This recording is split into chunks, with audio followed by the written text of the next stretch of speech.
بسم اللہ الرحمن الرحیم رب اشرح لی صدری ویسر لی امری واحلل عقدۃ من لسانی یفقهوا قولی اللہم لا سہل الا ما جعلته سہلا وانت تجعل الحزن اذا شئت سہلا ربی یسر ولا تؤثر اللہم فقہنا فی الدین اللہم فقہنا فی الدین اللہم انی اسألک علما نافعا ورزقا طیبا وعملا متقبلا آمین یا رب العالمین۔ تو کل ہم نے پہلا پارہ شروع کیا تھا، جیسا کہ آپ لوگوں نے تھوڑا سا ریوائز کیا ہوگا، اور اگر آپ چاہتے ہیں کہ آپ روز کا روز دوبارہ ریوائز کریں تو آپ یوٹیوب پہ سے ضرور جو کل کی ویڈیو تھی اپلوڈ ہو چکی ہے تو آپ اس کو ایک بار سن کر آیا کریں، تاکہ آپ کو لنک ملے کہ آگے جو ہم پڑھ رہے ہیں تو وہی اسی سے ریلیٹڈ ہے، ٹھیک ہے؟ تو یہ نہ ہو کہ پھر ہم نے کل کیا پڑھا تھا اب ہم بھول گئے، پھر آج پھر اگلا یاد اور پچھلا سپاٹ، یہ والی بات نہیں ہونی چاہیے، تاکہ ہم کو یہ ہو کہ ہم ریلیٹ کر سکیں کہ کل ہم نے کیا پڑھا تھا اور آج اس کے ساتھ ساتھ ہی ہم کیا پڑھنے جا رہے ہیں۔ اور اگر اس لنک کو اگر فل ہو گئی تو دوسری لنک انشاءاللہ ہم پوسٹ کریں گے گروپ میں، تو جو بہنیں اس میں نہیں جوائن ہو پا رہی ہیں آپ انہیں اس میں جوائن کروائیں، اور جو ہمارے گروپ میں نہیں ہے تو پھر یہ آپ لوگوں کا کام ہے کہ جن جن کو آپ نے لنک بھیجی تھی وہ جوائن نہیں ہو رہے ہیں تو آپ ان کو پھر اس میں جوائن کروائیے۔ تو ہم دیکھ رہے تھے یہاں پر ہم بنی اسرائیل کا ذکر پڑھ رہے تھے کہ ان کے بارے میں ہم نے پڑھا۔ سورہ بقرہ ہمارا چل رہا ہے، ربا تک ہو چکا تھا، آیت نمبر 46 تک ہو چکا تھا۔ کوئی بہن ہماری ڈال دے چیٹ باکس میں کیا ہم آیت نمبر 47 سے سٹارٹ کر رہے ہیں۔ یا بنی اسرائیل اذکروا نعمتی التی انعمت علیکم وانی فضلتکم علی العالمین۔ اے بنی اسرائیل میری اس نعمت کو یاد کرو جو میں نے تمہیں عطا کی تھی اور تمہیں تمام جہان والوں پر فضیلت دی تھی، یعنی کہ بڑھ کر نوازا تھا، سب سے زیادہ پورے عالم میں جتنے جو تھے ان سب میں سب سے زیادہ نوازا تھا۔ اب یہاں پر اللہ تعالیٰ بنی اسرائیل کو یاد کروا رہے ہیں کہ ان کے اوپر بہت ساری اللہ تعالیٰ نے نعمتیں کی برسائی تھیں، اور ان کے اوپر بہت انعام اللہ تعالیٰ نے کیے تھے، ان کو بہت ساری نعمتیں عطا کی تھی، اور اس کے بعد انہوں نے کیا کیا تھا؟ اللہ تعالیٰ کی ناشکری کی تھی۔ اور اس دن سے ڈرتے رہو جب نہ تو کوئی دوسرے کے کام آ سکے گا اور نہ اس کے حق میں کوئی سفارش قبول کی جائے گی، اور نہ ہی اس سے معاوضہ لیا جائے گا، معاوضہ لے کر چھوڑ دیا جائے گا، اور نہ ہی ان مجرموں کو کہیں سے مدد پہنچے گی۔ اب یہاں پر دیکھیے کہ ایک تو ان کی بات ہو رہی تھی کہ ان کو پریشانیوں میں ان کے جو بنی اسرائیل کی نعمتیں ہم دیکھ رہے تھے کہ جیسے کہ آپ آگے دیکھیں گے، اب تک ہم نے نہیں دیکھا کہ ان کے اوپر بہت ساری اللہ تعالیٰ نے نعمتیں اپنی عطا کی تھی ان کو، ان کے لیے من اور سلوہ آیا تھا، آگے ہم دیکھیں گے وہ ساری چیزیں، بادلوں کا سایہ ان پر ہوا تھا، یہ ساری چیزیں ان کے اوپر آئی تھی، تو اللہ تعالیٰ ان کو اپنی نعمتیں یاد دلا کر کہہ رہے ہیں کہ تم اس دن سے ڈرتے رہو۔ دیکھیے کہ اللہ تعالیٰ ڈراتے بھی ہیں تو پہلے نعمتیں بھی یاد دلا رہے کہ انسان کو جب اللہ تعالیٰ اتنی نعمتوں میں رکھ رہا ہے تو اس کے باوجود بھی انسان اگر اللہ تعالیٰ کی نافرمانی کرے تو پھر وہ کیسا انسان ہوگا۔ تو یہاں پر یہ بات صاف کر دی گئی ہے کہ سفارش پر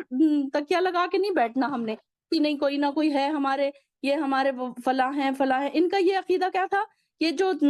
بنی اسرائیل تھے ان کا یہ عقیدہ تھا کہ ہم تو انبیاء کی اولاد ہے، ہمارے تو دادا پردادا سارے کے سارے انبیاء ہیں، تو اب ہمیں کوئی آگ سے بچا لیں گے وہ، اور ہم کو تو زیادہ دن دوزخ کی آگ نہیں چھوئے گی۔ اور ایک ان کا عقیدہ یہ تھا کہ چونکہ ہم نے 40 دن بچڑے کی پوجا کی تھی تو ہمیں صرف 40 دن ہی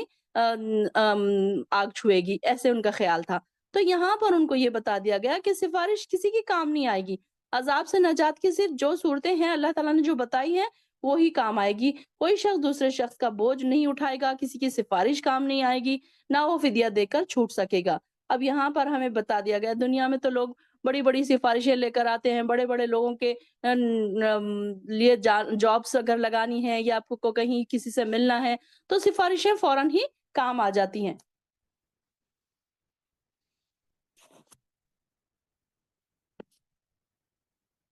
تو لیکن یہاں پر یہ بتا دیا گیا کہ اگر تم نبیوں کی اولاد بھی ہے تو پھر کیا ہے کہ تمہیں یہ سفارش کام نہیں آئے گی۔ جیسے کہ ہم جانتے ہیں کہ ابراہیم علیہ السلام کے والد جو تھے وہ مشرک تھے، تو ابراہیم علیہ السلام کو بھی اللہ تعالیٰ نے منع کر دیا کہ ان کے لیے وہ دعا نہ کریں۔ اسی طریقے سے کئی جگہ کئی پیغمبروں کو ہم نے دیکھا کہ ان کے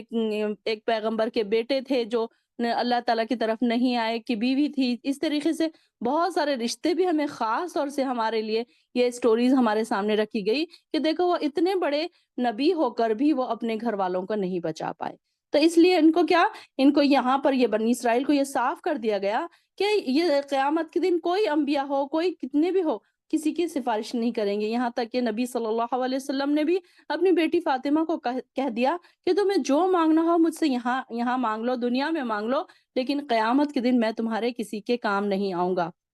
جو پارٹیسپینٹس جوائن نہیں ہو رہے ہیں وہ دوسری لنک استعمال کر لیں۔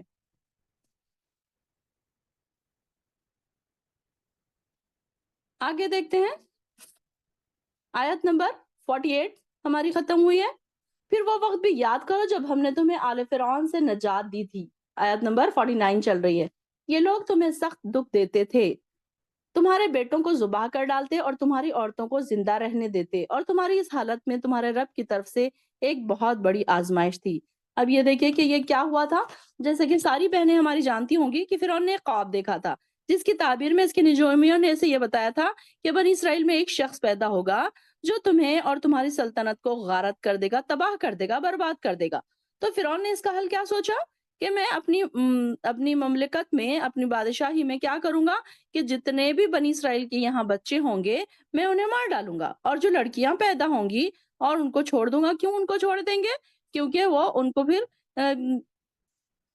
ان کو اپنی لونڈیاں بنا لیتے تھے، وہ اپنے کاموں میں لے لیتے تھے، اور اپنی حکومت کو بچانے کے لیے اس کی یہ تدبیر انتہائی ظالمانہ تھی۔ مگر جو کام اللہ کو منظور ہونا تھا وہ تو ہو کر ہی رہا۔ فرعون کے سر پر چڑھ کر موسیٰ علیہ السلام پیدا ہوئے، اور فرعون کے سر پر چڑھ کر وہ وہیں پر پیدا ہوئے، بڑے وہاں پر، اور موسیٰ علیہ السلام پیدا ہوئے۔ اس پھر اللہ تعالیٰ نے فرعون کے منہ پر جو جوتا مارا کہ موسیٰ علیہ السلام کی پرورش بھی اس کے گھر میں ہوئی۔ تو دیکھیے کہ اللہ تعالیٰ کے بھی کیسے پلانز ہیں۔ انسان ایک پلان کرتا ہے اور اس کے ساتھ دیکھیے کہ اللہ تعالیٰ کے بھی اپنے پلانس ہوتے ہیں۔ تو یہاں پر یہ یہی بتایا گیا کہ دیکھو یہ ان کے لیے ایک بہت بڑی ایک آزمائش تھی یہ ان کے لیے، کہ ان کے بیٹوں کو ذبح کر دیا جاتا تھا۔ اور وہ وقت بھی یاد کرو جب ہم نے تمہاری خاطر سمندر کو پھاڑ کر اس میں سے راستہ بنا دیا۔ آیت نمبر 50۔ اس طرح ہم نے تمہیں آر فرعون سے نجات دی اور ان کو اس سمندر میں غرق کر دیا، اور یہ سب کچھ تم دیکھ رہے تھے۔ اور وہ واقعہ بھی یاد کرو جب ہم نے موسیٰ علیہ السلام کو 40 راتوں کے وعدے پر میقات پر بلایا تو اللہ ان کی غیر موجودگی میں تم نے بچڑے کو معبود بنا لیا، اور تم فی الواقع ظالم تھے۔ پھر اس کے بعد ہم نے تمہارا یہ جرم بھی معاف کر دیا کہ شاید اب تم شکر گزار بن جاؤ، اور اسی دوران ہم نے موسیٰ کو کتاب اور قانون فیصل دیا تاکہ تم ہدایت پا سکو۔ اب یہاں پر دیکھیے کہ یہ ان کی بات ہو رہی ہے کہ یہ بنی اسرائیل کے اوپر جو واقعات ہوئے تھے، ایک ایک واقعے کی طرف ہمیں توجہ دلائی جا رہی ہے کہ بنی اسرائیل وہاں سے کیا ہوا کہ موسیٰ علیہ السلام نے ان کو لے کر آگے فرعون سے چھڑایا، انہوں نے نجات دی فرعون سے، سب کو بنی اسرائیل کو لے کر وہ نکلے۔ جیسے کہ ہم سب کو پتا ہے کہ رات کے وقت موسیٰ علیہ السلام سارے بنی اسرائیل کو لے کر نکلے، اور پھر وہاں پر گئے تو سمندر، جب انہوں نے اپنا عصا مارا تو اللہ تعالیٰ نے کہا کہ تم اپنا عصا مارو سمندر میں، اور جب موسیٰ علیہ السلام نے اپنا عصا مارا تو سمندر 2 راستے ہو گئے، اور 2 راستوں میں سے پھر کیا ہوا کہ سارے کے سارے اس میں سے گزر گئے۔ اور پھر اب دیکھا، جب فرعون نے دیکھا کہ جب یہ لوگ بھاگ رہے ہیں تو فرعون بھی ان کے پیچھے پیچھے اپنی فوج کو گھوڑے دوڑاتے ہوئے وہاں پر پہنچا۔ اب جب یہ لوگ راستہ پورا پار کر چکے اور فرعون کے جو سپاہی ہے وہ بیچ دریا میں پہنچے تو دریا نے ان کو پھر غرق کر دیا، اور اللہ تعالیٰ فرما رہے ہیں کہ یہ سب کچھ تم دیکھ رہے تھے، وَأَنْتُمْ تَنْظُرُونَ، کہ یہ ساری چیزیں تم نے دیکھی۔ یہاں ان لوگوں کی بات ہو رہی ہے۔ اور وہ واقعہ بھی یاد کرو جب ہم نے موسیٰ علیہ السلام کو 40 راتوں کے لیے، اب یہ یہاں سے نکلے، اب یہ دیکھیے کہ یہ سٹوری چل رہی ہے پوری کنٹینیویشن میں کہ یہ یہاں سے نکلے، اب فرعون کے پاس سے ان کو چھڑایا موسیٰ علیہ السلام نے، وہاں سے لے کر ان کو نکلے، تو اب انہوں نے کیا کیا کہ فرعون کی غرقابی کے بعد بنی اسرائیل کہاں پہنچ گئے؟ ایک جزیرہ نما سینا میں پہنچ گئے، ایک وادی سینا تھی وہاں پر پہنچ گئے۔ تو اللہ تعالیٰ نے موسیٰ علیہ السلام کو 40 راتوں کے لیے کوہ طور پر بلایا۔ اب اس نئی آزاد جو بنی اسرائیل کی قوم تھی، اب ان کو ہدایات بھی چاہیے تھے، احکامات بھی چاہیے تھے، اب یہ ان کو کیسے زندگی گزارنا، یہ ساری چیزیں چاہیے تھی نا۔ تو اس لیے اللہ تعالیٰ نے موسیٰ علیہ السلام کو کوہ طور پر بلایا، اور موسیٰ علیہ السلام کے جانے کے بعد اس قوم نے کیا کیا پھر کہ گائے کی پرستی شروع کر دی۔ اب یہ تھا کہ مصر میں جب یہ لوگ پہلے رہتے تھے تو موسیٰ فرعون کے ساتھ جب یہ رہتے تھے تو یہاں پر مصر میں فرعون کے پاس تو گائے کی پرستش کا، گائے کی پوجا کا عام رواج تھا۔ تو یہ لوگ یہ نا سیدنا یوسف علیہ السلام کے بعد بنی اسرائیل بھی اسی کے ساتھ رہ کر آہستہ آہستہ فرعونیوں کے غلام بن گئے، اور انہی کی ساری چیزیں انہوں نے اپنا لی تھی، اور انہوں نے یہ سوچا کہ اب ان کی چیزیں اپنانے میں ہی عافیت ہے، اب ان کے اگر ہم کراس کریں گے تو ہم تو مارے جائیں گے۔ تو یہ ڈر کے مارے انہوں نے ان کی ساری چیزیں خوشی خوشی اپنا لی، اور یہ مرض بھی ان کے اندر پھیل گیا گائے کی پوجا کا۔ تو یہ گائے گوشالہ پرستی جو کہیے یا گائے کی پرستش کہہ لیجئے، تو فرعون سے نجات پانے کے بعد کئی سال تک ان کے اندر یہ جراثیم ختم نہیں ہوئے تھے۔ تو یہاں پر یہ بتایا جا رہا ہے کہ اب جب موسیٰ علیہ السلام جب گئے کوہ طور پر گئے، تو انہوں نے کیا کیا کہ اب جب وہ وہاں پر گئے تو انہوں نے سوچا کہ اب موسیٰ علیہ السلام تو نہیں آ رہے، ہم جب تک کیا کریں گے، جب تک ہم کیا کریں گے، ایک اپنا معبود بنا لیں گے۔ تو انہوں نے کیا کیا، ایک بچڑے کو سارا جو گولڈ تھا انہوں نے کیا کیا کہ اس وقت جب کوہ طور سے پر گئے وہ لوگ، تو انہوں نے کیا کیا کہ ایک گائے کا بچڑا بنا لیا، گولڈ ان کے پاس جتنا بھی تھا، تو انہوں نے کیا کیا، اس کو پگھلا کر ایک بچڑا بنا لیا۔ سامری نام کا ایک جادوگر تھا، تو اس نے ان کو بہکایا اور کہا کہ ہم کیا کرتے ہیں، جب تک موسیٰ علیہ السلام کے آنے تک ہمارے پاس کوئی نہ کوئی الہ تو ہونا چاہیے جس کی ہم عبادت کریں۔ تو انہوں نے اس طریقے سے ایک چھوٹا سا گائے کا بچڑا بنا لیا، اب اس کی پوجا کرنے لگے۔ تو اللہ تعالیٰ فرما رہے ہیں کہ تم نے ان کی غیر موجودگی میں ایک معبود بنا لیا، اور اس کے بعد ہم نے تمہارا یہ جرم بھی معاف کر دیا۔ پھر ان کی معافی کی کیا طریقہ بتایا گیا، کہ ان کی معافی کا یہ طریقہ بتایا گیا، اب جب موسیٰ علیہ السلام واپس آ کر اپنی قوم سے کہا، اے میری قوم، تم نے بچڑے کو معبود بنا کر اپنے آپ پر بڑا ظلم کیا ہے، لہٰذا اپنے خالق کے حضور توبہ کرو اور اپنی جانوں کو ہلاک کرو، تمہارے رب کے بعد ان کے یہاں یہی بات تمہارے حق میں بہتر ہے۔ تو اللہ تعالیٰ نے پھر ان کی توبہ قبول کر لی، کیونکہ وہ توبہ قبول کرنے والا ہے۔ اب جب موسیٰ علیہ السلام کوہ طور سے واپس لوٹے تو دیکھا بنی اسرائیل اس گائے کی پرستش کا ان کو علم ہوا، تو ان کو بڑا دکھ ہوا کہ قوم سے کہا کہ اب اس ظلم کی سزا یہ ہے کہ جن جن لوگوں نے بچڑے کی پوجا کی تھی انہیں چن چن کر مار ڈالو۔ اس وقت بنی اسرائیل کے 3 گروہ بن گئے تھے،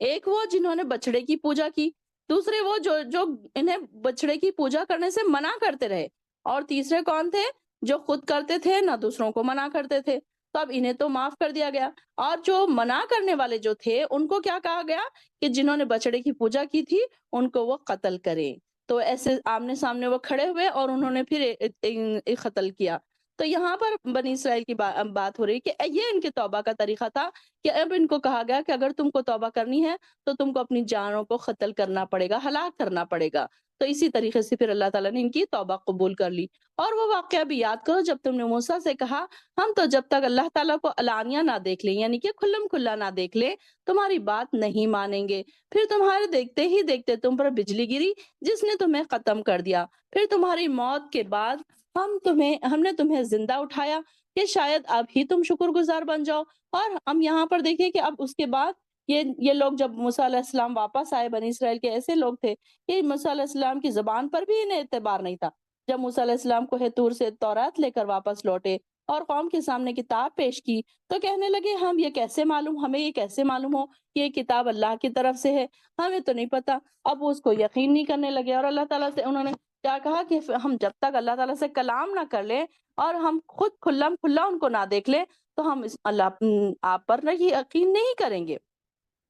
اب اس صورتحال میں موسیٰ علیہ السلام سخت پریشان ہوئے، تو اللہ تعالیٰ نے کہا انہیں کہا کہ ٹھیک ہے، تم سارے لوگوں کو لے کر میرے پاس آؤ۔ تو 70 آدمیوں کو انہوں نے منتخب کیا اور اپنے ساتھ کوہ طور پر لے کر گئے۔ چنانچہ موسیٰ علیہ السلام نے اپنی قوم سے ان لوگوں کو لے کر پہنچے وہاں پر اپنے ہمراہ، اور وہ وہاں پر جب انہوں نے دیکھا، کلام الہی سنا، جب ایک ہلکی سی جھلک اللہ تعالیٰ نے دکھائی، تو جب وہ کیا ہوا، انہوں نے کلام بھی سن لیا، اور اب جب کلام سن لیا تو کہنے لگے موسیٰ ہم اللہ تعالیٰ کو پردے میں سے نہیں دیکھیں گے۔ پہلے پردے میں سے آواز آئی تو انہوں نے کہا کہ نہیں، ہم پردے میں سے کیسے سننے پر یقین کریں، ہمیں تو کچھ اعتبار نہیں، جب تک ہم کھلم کھلا نہ دیکھ لیں تمہاری بات کا اعتبار نہیں کریں گے۔ تو پھر اب یہ ہوا کہ اللہ تعالیٰ نے کیا کیا کہ ایک ہلکی سے تجلی فرمائی، یعنی کہ ایک ہلکی سی جھلک دکھائی، تو وہ لوگ اس کی تاب نہ لا سکے اور بے ہوش ہو کر گر پڑے، اور پہاڑ بھی ریزہ ریزہ ہو گیا۔ اور اب یہاں پر دیکھیے کہ اب انہوں نے کیا کیا کہ اب سارے کے سارے جل کر بھسم ہو گئے، یعنی کہ مر گئے۔ ایک جگہ آتا ہے کہ مر گئے، ایک جگہ آتا ہے کہ بے ہوش ہو گئے۔ اب یہاں یعنی کہ یہاں پر دوبارہ زندہ کیا سے مراد یہی ہے کہ وہ سارے کے سارے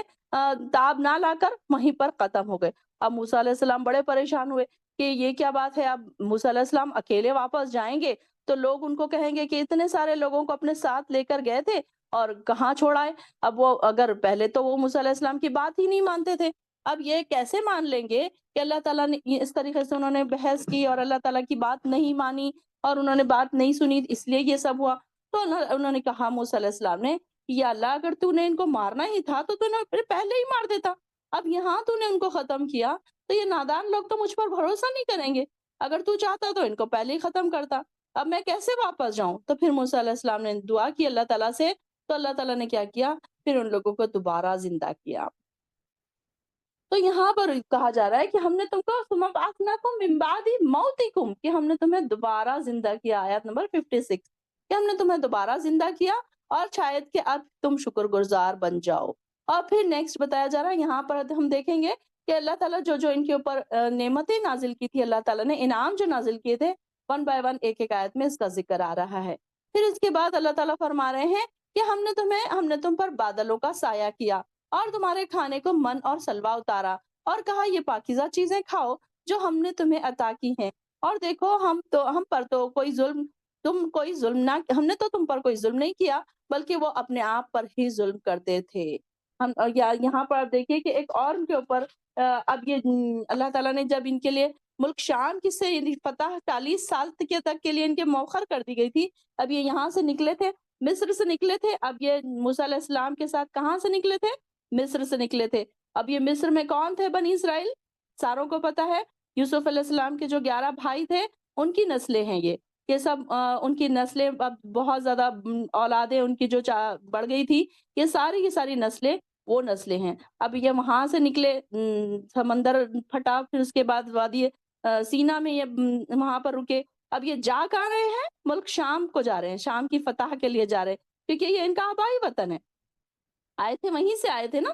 یوسف علیہ السلام کہاں سے آئے تھے؟ وہیں سے آئے تھے، تو یہاں سے اب ان کو جانا بھی واپس وہیں پر ہے۔ تو اب کیا ہوا کہ انہوں نے اب ہم آگے پڑھیں گے سورہ مائدہ میں، ہم آگے پڑھیں گے ان کے الفاظ جو تھے، تو اب یہ جب جا رہے تھے وہاں پر ملک شام، تو انہوں نے کیا کیا کہ وہاں پر بڑی بزدلی دکھائی کہ اب ہم وہاں پر کیسے جائیں، اب ڈر تھا ان کے دلوں میں، ایک تو ڈر خوف بھی تھا، ڈرپوک سے بن گئے تھے، غلام نسل بن گئی تھی، تو ان کی نسل کیسی ہو گئی تھی؟ ایک دم ڈرپوک ہو گئی تھی۔ اب یہ سوچ رہے تھے کہ وہاں پر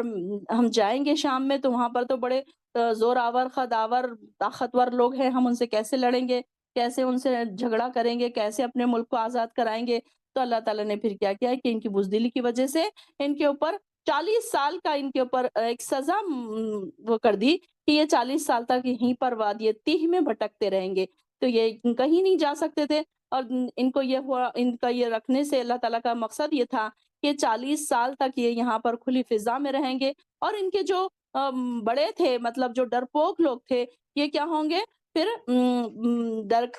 مر کھپ جائیں گے وہ، اور جو نئی نسل جو ہوگی تو یہ ایسی آب و ہوا، جنگل کی آب و ہوا، فریش آب و ہوا میں پھر وہ طاقتور رہیں گے اور بزدلی کے جراثیم ان کے اندر نہیں رہیں گے۔ تو یہ اللہ تعالیٰ کا مقصد تھا، ایک تو سزا بھی ہو گئی اور اللہ تعالیٰ کا مقصد ان کے اندر یہ پیدا کرنا تھا کہ اب ان کے اندر جہاد کا شوق بھی پیدا ہوگا اور ان کے جو بزدل ہے وہ بھی ختم ہو جائیں گے۔ تو اب ان کے لیے اللہ تعالیٰ نے کیا کیا کہ یہ تو کھلے میدان میں رہ رہے تھے، تو اللہ تعالیٰ نے ان کے لیے دیکھے کہ کیسا انتظام کیا کہ ان کے لیے بادلوں کا سایہ کیا، کہ یہ ان کے لیے دھوپ نہیں تھی، جہاں پر بھی یہ رہتے تھے بادل ان کے سروں پر رہتے تھے، ٹھنڈک رہتی تھی۔ اور اب ظاہر ہے کہ ایسے کھلے میدان میں رہ رہے ہیں تو یہاں پر پانی کا انتظام ہے، نہ کھانے کا انتظام ہے، تو اللہ تعالیٰ نے ان کے لیے ایک کیا کیا کہ من اور سلوا، من جو تھا ایک میٹھی چیز تھی جو دھنیے کے بیج کی طرح ہوتی تھی، اور رات کو وہ اوس کی شکل میں نازل ہوتی تھی، پتوں پر نازل ہوتی تھی، تو وہ لوگ کیا کرتے تھے، تو صبح اٹھ کر اس کو پی لیتے تھے۔ اور سلوا جو تھا بٹیر کی قسم کے پرندے تھے جنہیں یہ لوگ بھون کر اور کباب کی طرح بنا کر کھا لیتے تھے۔ اب یہ غذائیں جو تھیں ان کو بغیر کسی تکلیف کے کثیر مقدار میں مل رہی تھی، ان کو پریشان ہونے کی ضرورت نہیں تھی، یہ صبح اٹھتے تو ان کا کھانا ان کے سامنے تیار ہوتا تھا۔ تو یہاں پر اللہ تعالیٰ فرما رہے ہیں کہ ہم نے تو تم پر کوئی ظلم نہیں کیا، بلکہ تم نے ہی اپنے آپ پر ہمیشہ ظلم کرتے رہے، کیونکہ انہوں نے آگے کیا کہا، اور وہ واقعہ بھی یاد کرو